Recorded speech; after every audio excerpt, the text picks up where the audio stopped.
JP Morgan. The name itself just sounds powerful, like it's carved out of granite. It brings up these images of Gilded Age titans, right? Guys in smoky rooms literally building America. But that was the man. Today, it's the name on a global financial institution that handles trillions of dollars. So what's the connection? Well, that's what we're going to dig into. We're going to explore the powerful and, yeah, often controversial legacy of both the man and the modern giant that still carries his name. We're going to see what the name Morgan truly means today. So just look at the contrast here. On one side, you have the man himself, J. Pierpont Morgan. This guy didn't just collect companies, he collected art, books, even 1,000 gemstones. I mean, his name was American power back then. And on the other side, you have the firm today, JPMorgan Chase, a financial behemoth managing $4 trillion in assets. So the big question is, does the DNA of the founder still echo inside the halls of that institution today? I think the parallels are going to surprise you. All right, here's our game plan.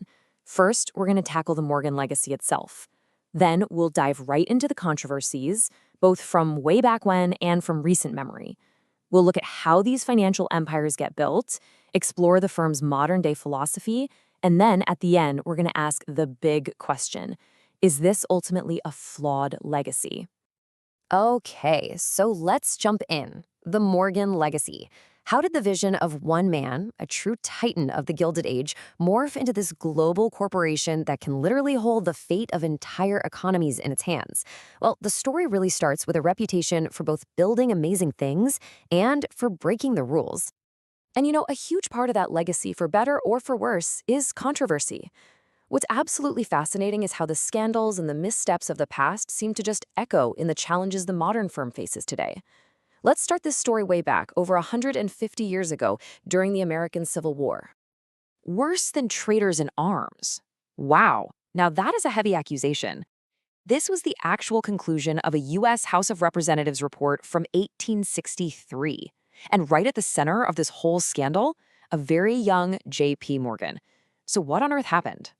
The whole thing was called the Hall Carbine Affair. Basically, the accusation was that Morgan had financed a deal to buy thousands of old, possibly defective rifles from one government arsenal, only to have them resold to a Union general in the field for a massive profit. Now, whether Morgan was the mastermind or just a financier who looked the other way, that's been debated for decades. But his name got tied to profiting from conflict. Now, let's fast forward 150 years and see how a very different kind of controversy would once again tarnish that Morgan name. A set of egregious mistakes. That's how the firm's own acting chief risk officer described a massive trading loss in 2012. The language is a lot more corporate, a little less dramatic, but the theme of a monumental screw-up, it's eerily similar. This event became infamous as the London Whale. A trader in the firm's London office started making such enormous bets that he, by himself, began to distort the entire market. And when those bets went south, the firm lost over $6 billion. It was just a stunning, jaw-dropping failure of risk management. So what exactly was going on here? I mean, how does a single office lose that much money? It really all boils down to a super complex financial instrument and a strategy that just spiraled completely out of control.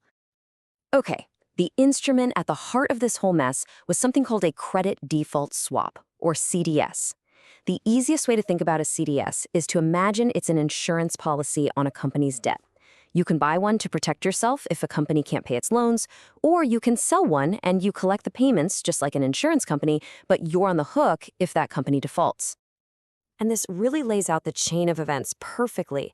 First, the office built this huge portfolio of these instruments, supposedly to hedge, to protect the firm against other risks. But then, that portfolio just grew so enormous that it started moving the market all by itself. And that's the key. What started out as a hedge completely transformed into a colossal, speculative bet. And when the market turned against them, the losses were just staggering. But listen, the Morgan story isn't just about controversy. It's also about building empires. Empires of industry, of art, and of capital. This is the other side of the Morgan coin. This immense, almost unbelievable power to create and to accumulate. J.P. Morgan the man wasn't just a financier. He was one of America's greatest collectors. His personal empire included priceless art and books. I mean, get this. In 1889, he exhibited over 1,000 American gemstones at the Paris World's Fair. Talk about a display of wealth and influence on a global stage. He was building this personal legacy of real, tangible treasures. The modern firm, well, it builds a different kind of empire, one measured not in gemstones, but in pure capital. Let's just try to wrap our heads around the scale here with a few numbers. First up, $4 trillion. That's the total value of assets JPMorgan Chase manages. To put that in perspective, that is larger than the entire GDP of Germany. Next number, $58.5 billion. That was the firm's profit in a single year. That's more than the annual revenue of huge companies like Nike or McDonald's. This isn't just wealth, it's a powerful economic engine that's generating capital on a global scale. And what does that engine do with all that money? It fuels other businesses. Since 2019 alone, the firm has pumped over $814 billion in credit and capital back into the economy, funding everything from the latest tech startups to massive energy projects. This is how that abstract financial empire turns into real-world economic activity.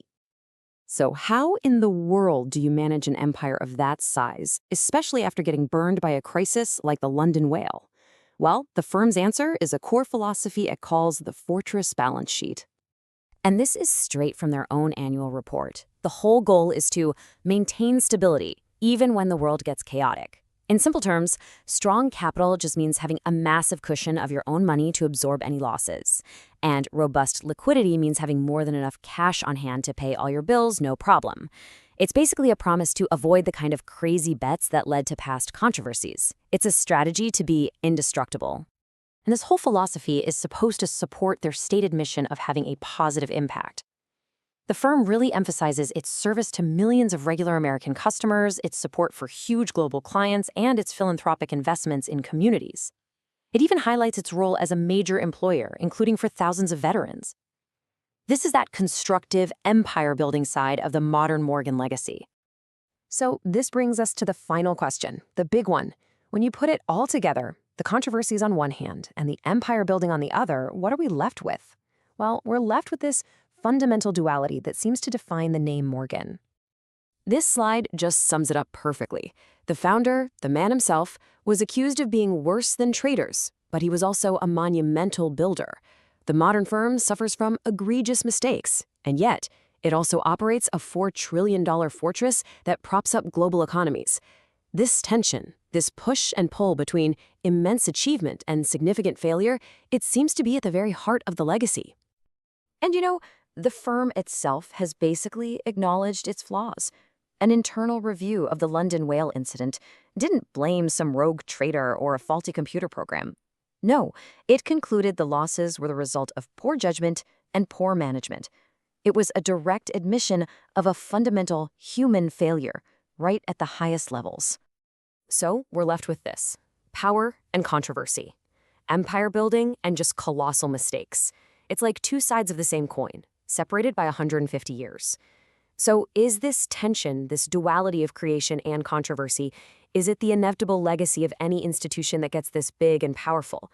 Maybe it's simply the price of that power and the enduring, complicated legacy of a name like Morgan.